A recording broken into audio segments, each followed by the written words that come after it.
Okay, I guess we'll get started then. Um, Hi, my name is Shreya, and today we're going to be doing a review of Unit 2, Part 1 for AP Micro. So that includes demand, supply, and elasticity. And make sure to follow Fiveable at ThinkFiveable on Twitter, Instagram, and YouTube. And we also have a TikTok, so that's pretty cool. And again, today we're just going to be reviewing Unit 2, Part 1, and then we'll transition into a Q&A if there's any questions. Okay, so first, demand. So the first point that I want to cover is differentiating between demand and quantity demanded. So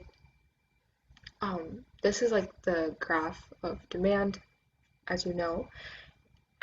The x-axis represents quantity and the y-axis represents price. So when we're talking about a change in demand, we're talking about a shift in this whole demand curve, labeled D, it's purple here. So we're talking about like a whole new curve pretty much. So like a curve here, or a curve here, but a change in quantity demanded means we're just moving along the curve. And what College Board likes to do is talk about like a change in price. So whenever they're talking about price change, they're trying to trick you. So a price change will only change quantity demanded. So for example, if the price changes from P3 to P2 on this graph, you move from point A to point B on the demand curve. So a quantity demanded of 3 to a quantity demanded of 7. The whole curve doesn't actually shift when you're talking about a change in price. But again, these are some other shifters that change the whole curve. And there's something called the law of demand. So the law of demand basically states that there's an inverse relationship between price and quantity. So as price increases, quantity demanded decreases, and vice versa. And the law of demand is the reason why the demand curve is downward sloping. It has like a negative slope. And there's three reasons why the law of demand like exists. So the first thing is the substitution effect. So the substitution effect is basically whenever the price of a good increases, like people are more likely to buy substitute goods. So let's say I was in the market for peanut butter and the price of peanut butter increased. That would make me more likely to go and buy almond butter instead because it's a substitute good. That means they're interchangeable goods that I can buy one or another of. And of course, this is vice versa. So if the price of a good decreases, consumers are more likely to give up the other substitute goods and go towards that good. The next thing is the income effect. So when a consumer's income increases, that means they have greater purchasing power. And purchasing power basically means like how much of a good can you buy with the same income. So when your income increases, you have greater purchasing power, which means that you can buy more of the same good. So when so essentially when the price of a good increases, you can buy less of it with the same income. But when the price of a good decreases, you can buy more of it with the same income. That's basically what I was trying to say. And lastly, there's the law of diminishing marginal utility. So as you buy more and more of a good, your utility or like the satisfaction that you get out of it, and then marginal means additional. So the additional satisfaction you get from buying more and more of a good decreases. And there are also determinants that shift the entire demand curve, as we were talking about before.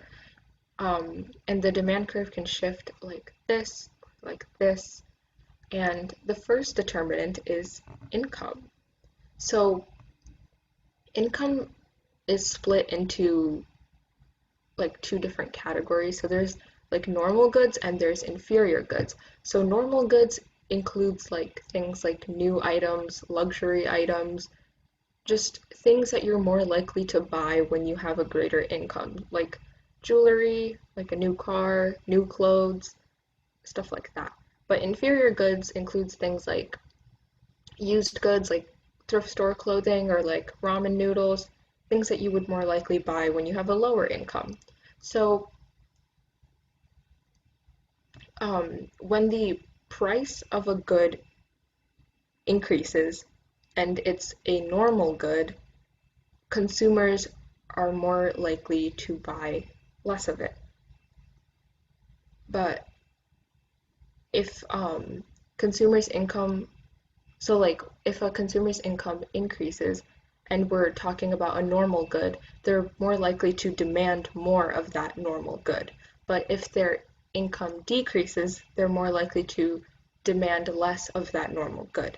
So if I was in the market for like a new car and my income decreased, there's no reason for me to buy like a new car. So that means demand would decrease in the market. But inferior goods are pretty much the exact opposite. So when a consumer's income increases, they're more likely to buy and demand less inferior goods.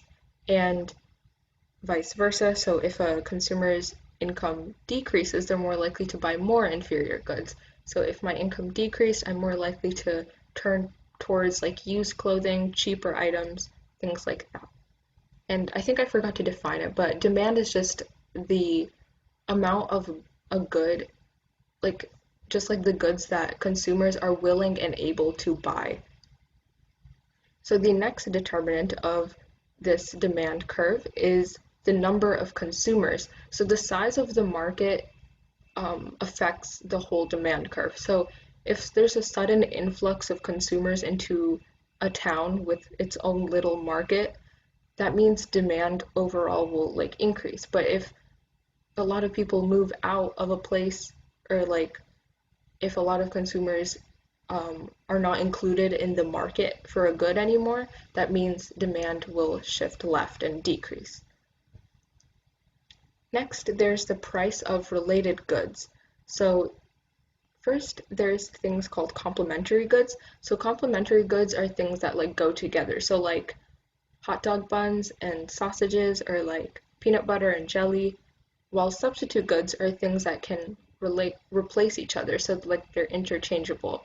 So as I said before, like almond butter and peanut butter, or like a Honda and a Toyota, those can be substitute goods. So for complementary goods, if the price of a complementary good goes up, so let's take peanut butter and jelly into like for this example. So if the price of peanut butter increases, then the entire demand curve for jelly will actually decrease since they're complementary goods. So make sure like they're saying it in the question in some form. So this is because peanut butter and jelly like go together. So if the price of peanut butter goes up, that means the entire demand for jelly will be affected and it will decrease. And for substitute goods, so let's do the Honda and the Toyota. So if the price of a Honda goes up, then the demand for Toyotas will also go up because they're interchangeable. So since Hondas are more expensive now, consumers are more likely to buy a Toyota, and that makes the entire demand curve increase and shift right. And the next determinant of demand is future expectations of price. So if consumers are, let's say it's like holiday time and like it's near Black Friday, and consumers are expecting the price to go down in a few months. So that means that their demand will decrease for now, but it will increase later in the future when it's holiday season and they know that price will be like lower across all goods pretty much. And lastly, there's tastes and preferences. So if consumers suddenly start liking vegan milk and plant-based milk substitutes for regular dairy milk, then the demand curve for dairy milk will shift left or decrease. And yeah, taste and preferences is just based off of what consumers like. And I guess another example would be like if, I don't know, the FDA came out with some claim that cheese was bad for you, the cheese market would probably have a shift left in demand. So supply is like the exact opposite. So supply is producers being willing and able to sell a product at different prices, and it has the same axes on the graph. It has price and quantity. And again, I want to highlight supply versus quantity supplied. So if price is changing, that will only affect quantity supplied. But if any of these other factors are changing, that will affect the entire supply curve, and that can shift the supply curve left and right. And like quantity supplied is like individual points on this graph and are denoted by these numbers, and supply refers to the whole curve. And the law of supply, it says the exact opposite of the law of demand. So it says that price and quantity are positively related. So as price increases, quantity increases, and as price decreases, quantity decreases. And of course, this makes sense as the market price for a good goes up. Obviously, like as a profit-seeking business owner, I would want to produce more and more of my good to make more profit because more price equals greater revenue for me. And just like demand, there are determinants that can shift the entire supply curve. So the first thing is factor costs and availability. This is a pretty big one. So if I was, uh, I don't know, let's do peanut butter again. So if I was producing peanut butter and the price of peanuts goes up a lot because a hurricane destroyed peanut crops somewhere, um, obviously when there's less peanuts available due to the shortage because of whatever natural disaster happened, obviously the factor price will increase because there's less of it, and that will make me produce less peanut butter as a result. So my supply would shift left, and it would go this way. And the next one would be like technology and productivity. So let's say there was like a new machine that could produce peanut butter really fast. That would increase productivity by like a lot, like a pretty good margin. So that would shift my supply curve right, and it would look something like this. Next, there's government actions like taxes and subsidies. So taxes, I'm pretty sure most of you know what those are. So it's when like the government charges a producer for producing a certain product, and then subsidies are when a government actually gives a producer money to produce a product. So if like the government levied taxes on my peanut butter company, obviously I would want to supply less because taxes means that I have to pay more, which means that I'm not making as much revenue. So that means my supply curve would shift left. But if the government is granting me a subsidy, excuse me, to produce more of my good, my supply curve will shift right. Because obviously, like I'm getting money from the government so I can produce more. And um, just to point out, like when you're shifting the supply curve right, price decreases and quantity increases, and when you're shifting the supply curve left, um, quantity decreases and price increases. And I'll go back to demand for a second. So when the demand curve shifts right, price and quantity both increase, and when the demand curve shifts left, price and quantity both decrease. Okay, so let's finish these determinants of supply. So there's also future expectations of price for suppliers as well. So if I'm expecting to get a greater price from consumers soon, if I expect there to be like a market boom for some reason, I'm probably going to increase my supply because I anticipate consumers wanting to pay a higher price for that certain good. So I increase my supply as a result. And lastly, there's the number of producers, which can also affect supply. It's just like the size of the market for demand. The same thing applies to producers.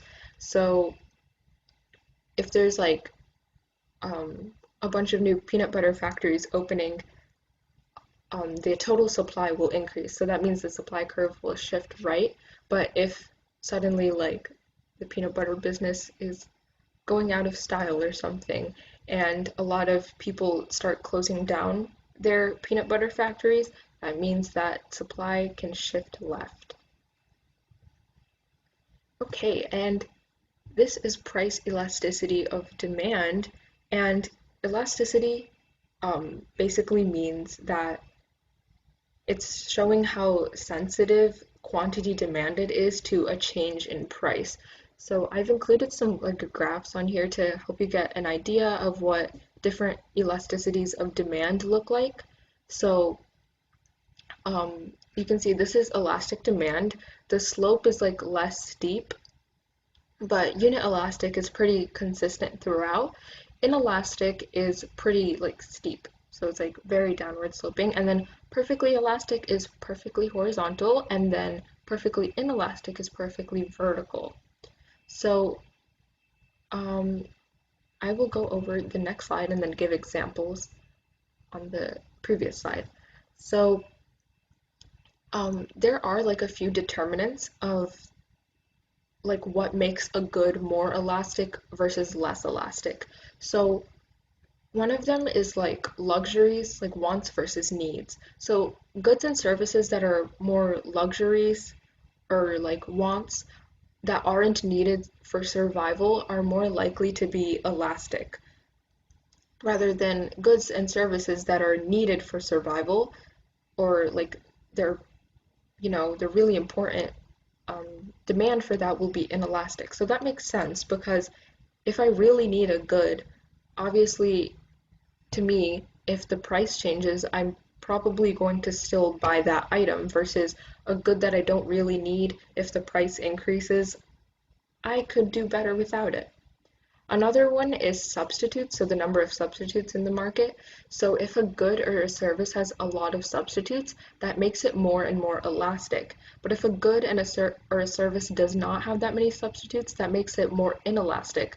So for example, if we're talking about like electricity, or yeah, let's do electricity. So usually like one electric company covers like a certain portion of a town. So that basically means like it's a monopoly. We'll go over that in Unit 3, don't worry about that yet. But since that like monopoly is like the only one producing electricity, there's no substitutes. So even if the price of electricity happens to increase, like my demand is going to be inelastic because there's no substitutes, so I have to buy it. But if there's a lot of substitutes and the price of one good increases, I could always turn to another similar good by another brand and buy that instead. The next determinant of elasticity is the percentage of a buyer's income. So goods and services that require a large portion of a buyer's disposable income to purchase. Disposable income basically means like your income after taxes, like income that you can spend. So if it takes up a lot of your disposable income, it makes demand for that good more likely to be elastic.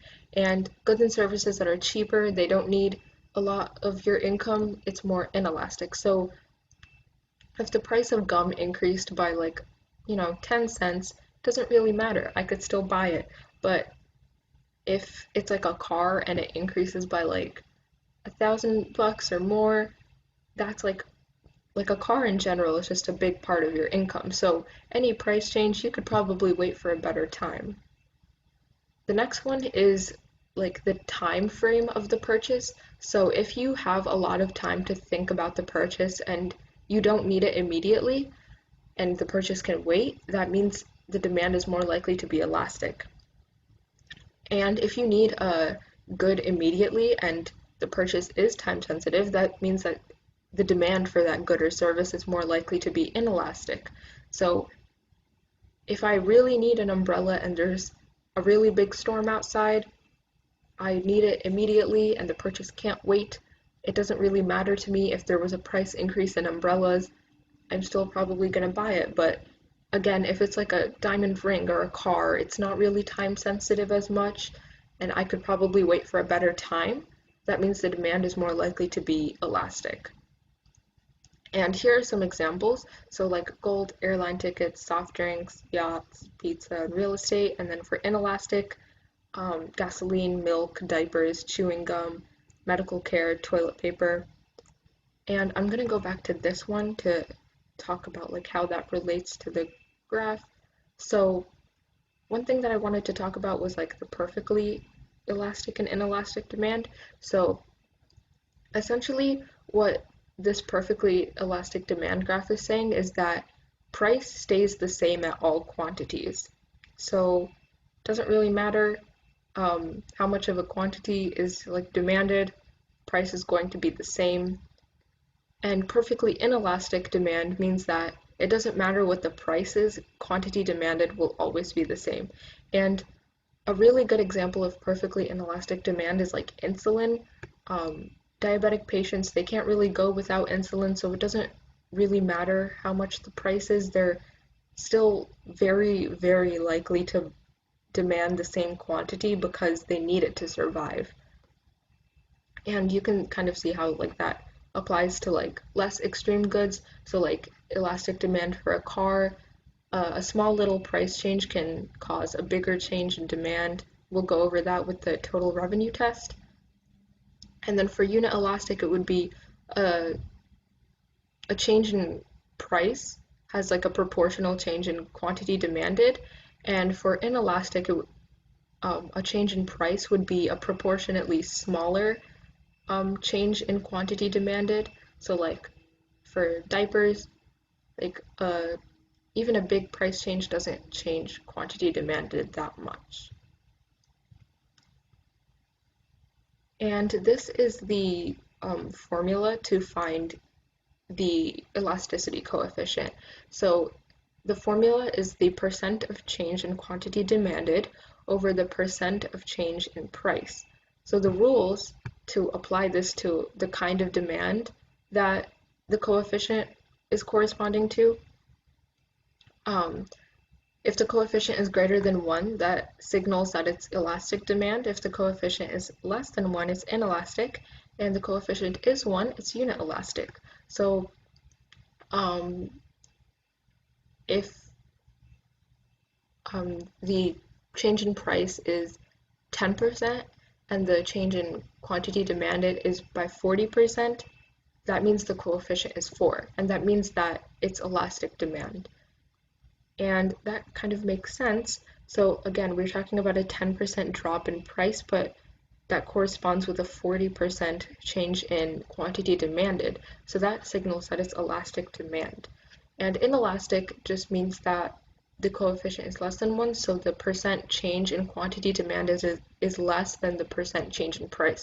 So that's something like a 5% change in quantity demanded over a 10% change in price. And then unit elastic, that would be something like 20% over 20%. And in this case, remember to drop all the negatives because you don't really need it since you know whether you're working with demand or supply. So you already know that, like for demand at least, you know that quantity demanded and price are inversely related, so you know that they're going to go the opposite way, so you don't really need the negative signs. It's just going to trip you up. And this is called the total revenue test. So it applies how much revenue you're getting from a price change to the type of demand that it is. So if price and total revenue are inversely related, that means that demand is elastic. When price and total revenue are they go in the same direction, so price and total revenue both go up or both go down, that means that demand is inelastic. And unit elastic means that any change in price doesn't change the total revenue.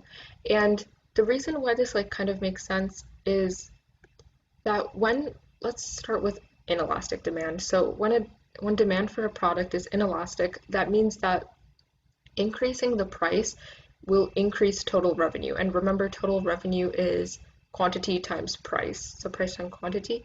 So since there's an increase in price with a smaller change in quantity demanded, that means you're increasing total revenue because you have a greater increase in price and a smaller change in quantity. So producers can increase price and still make more money. However, for a good that has elastic demand, increasing the price will decrease quantity by a greater proportion. So a change in price but a much smaller quantity demanded will actually decrease total revenue, and vice versa, of course. So producers that are making like elastic goods, increasing price will probably decrease their total revenue.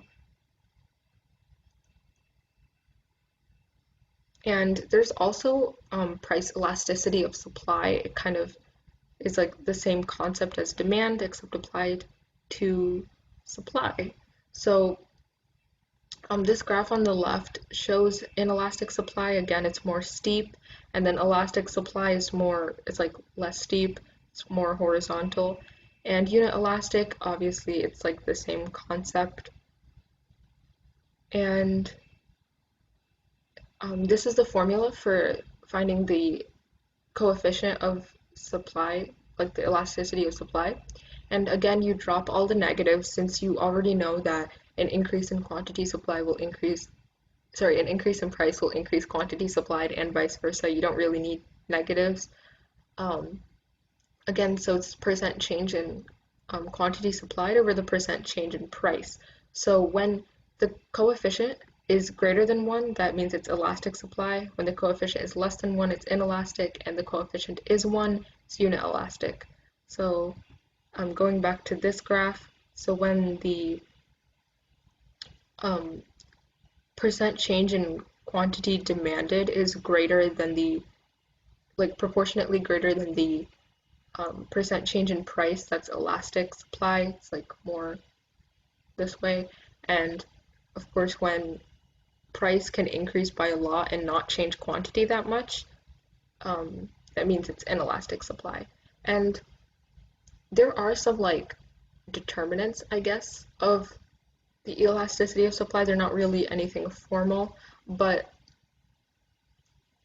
basically the less like a firm is able to increase its supply for a good, the more inelastic its supply is. So I'll just give an example to explain that better. So let's say we're talking about a firm that produces t-shirts. So if the market price of t-shirts goes from 80 to 106, and there's a very limited amount of factory space or machines to produce the t-shirts, that means they can only increase their quantity by a small amount, which means that their supply is inelastic because they can't increase quantity supplied that much in response to a change in price. But if there was another t-shirt firm that had more factory space and more available machines, they could ramp up production easily when the price increases. So they can go from 60 t-shirts to 100 t-shirts easily. And also, like the time frame which this happens over can also increase. So like in the short run, like in the very short run, firms don't really have that much time to like buy more machines, more resources, more factory space. But in the long run, firms have time to, like get more resources, get more factory space, and that makes their supply more elastic. And there are other elasticities. So the first one is cross-price elasticity. So it's talking about a percent change in quantity demanded for a good divided by the percent change in the price of another good. So cross-price elasticity can actually tell us whether two goods are substitutes or complements. So if the cross-price elasticity coefficient is positive, then the two goods are substitutes. And remember, we're not dropping the negatives in this case. They're actually important. And if the cross-price elasticity coefficient is negative, then the two goods are complements. So let's take peanut butter and almond butter, for example. Let's pretend we don't know that they're substitutes.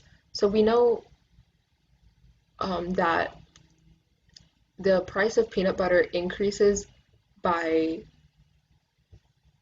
20%, and that causes demand for almond butter to increase by 10%. So 10% divided by 20% equals 1/2. And again, they're both increasing. We only really need the signs in this case to actually determine if they're substitutes or complements, but since 1/2 is positive, then the two goods are substitutes. But let's say if we were doing complements like peanut butter and jelly, so if peanut butter's price increased by 20%, and the quantity demanded of jelly decreased by 30%, so that would be negative 30% divided by positive 20%. That would be negative 1.5 as our cross-price elasticity coefficient. That means that the two goods are complements. And the higher and higher like the coefficient is, so like if a coefficient was like 0.5 versus a coefficient being 2, the two goods that have a cross-price elasticity coefficient of 2 are closer substitutes, and the same applies for complements. So if two goods have a cross-price elasticity of -3 versus a cross-price coefficient of -0.5, the two goods that have the coefficient of -3 are closer complements. And the next other elasticity is income elasticity. So it's the percent change in quantity demanded for a good divided by the percent change in the real income level. And income elasticity, the coefficient can tell us if a good is normal or inferior, which we talked about at the beginning of this. So if the income elasticity coefficient is positive, then the good is a normal good. But if the income coefficient is negative, then the good is inferior. That's not supposed to say two goods. So I'll like use percents again. So if a good, okay, so like if the real income level increases by like 20% and the quantity demanded for a certain good decreases by 10%, that would be negative 10% divided by positive 20%. So that would be negative 1/2 as our coefficient, and that would tell us that the good is inferior because an increase in income is decreasing our quantity demanded. However, if it was positive, so if the income increased by 20% and the demand for that good increased by 10%, it would be positive 1/2, and that would mean that the good is normal because an increase in the income increased our quantity demanded for that good. So yeah, if you have any questions, just drop them in the chat. I'll just like wait for like 5 minutes to see if anyone has any questions.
and also, I just wanted to like hop in and mention the math that you're using in this part of the unit is percent change. So you need to know the percent change formulas to calculate like percent changes in things. So like a lot of the time you'll be given like the old quantity in price and the new quantity in price. So you'll be like the first step of calculating this would be to find the percent change in each of the like the quantity and the price individually and then divide them. So the percent change formula is new minus the new price or quantity minus the old price or quantity divided by the old price or quantity. So actually, while we wait for any questions to come in, we can actually do like a practice problem on here. So let's say the old quantity produced. So let's do quantity demanded for a good. So let's say the old quantity. Let me make this a little bit bigger. So the old quantity was, I don't know, let's say 5, and the new quantity after the price change is 6. And let's say that the old price is 10, but the new price is, let's do 12. Actually, no, let's do 15. So first, our first step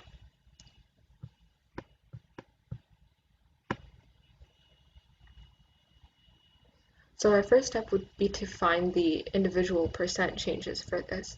So let's start with quantity. So for the percent change in quantity, that would be 6 minus 5 divided by 5. So that would be 1 over 5, which would be 20%. And for price, that would be 15 minus 10 divided by 10. It would be 5 over 10, or 1/2, which would be 50%. So now we can use the percent change in quantity demanded over price formula that we talked about. So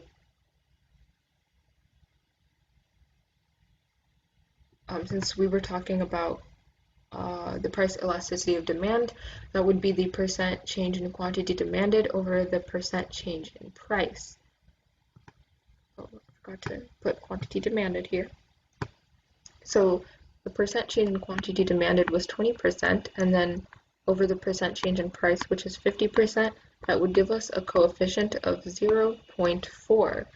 And since this is less than 1, that means that our demand for this good is inelastic. So that would just be like how to approach that kind of problem. And also, they may also just give you this information right here on a graph.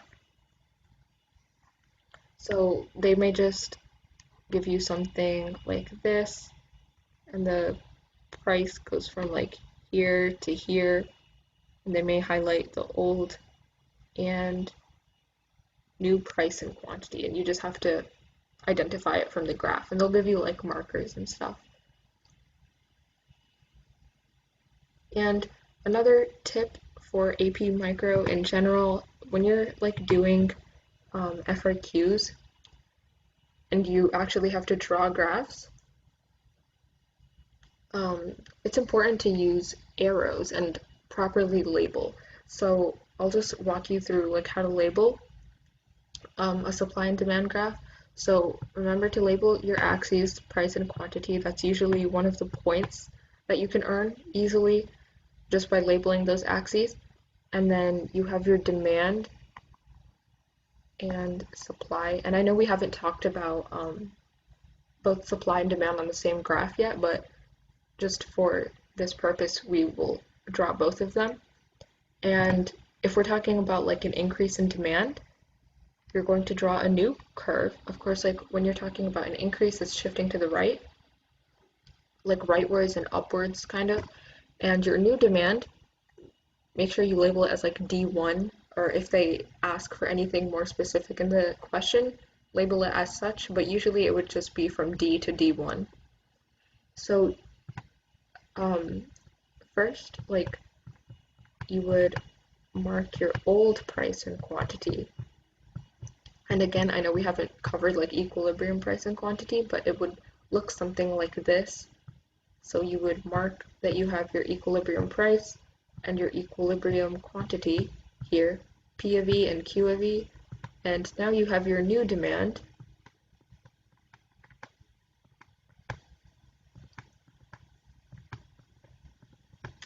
So now you have Q1, they usually ask you to label that something more specific, and then like P1.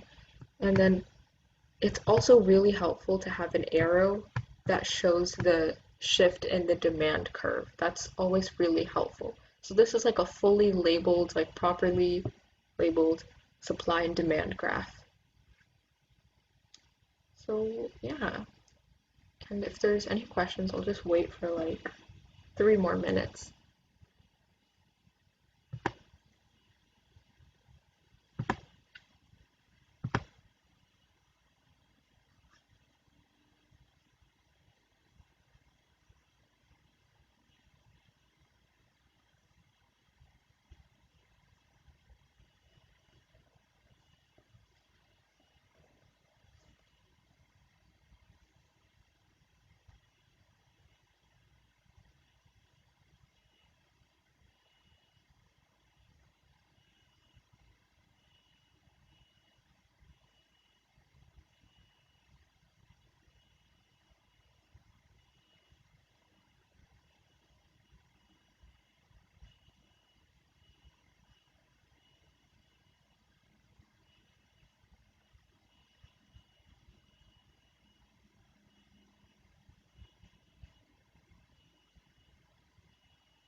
Okay, so I think that's all for today.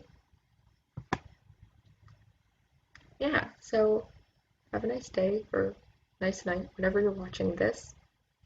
Bye.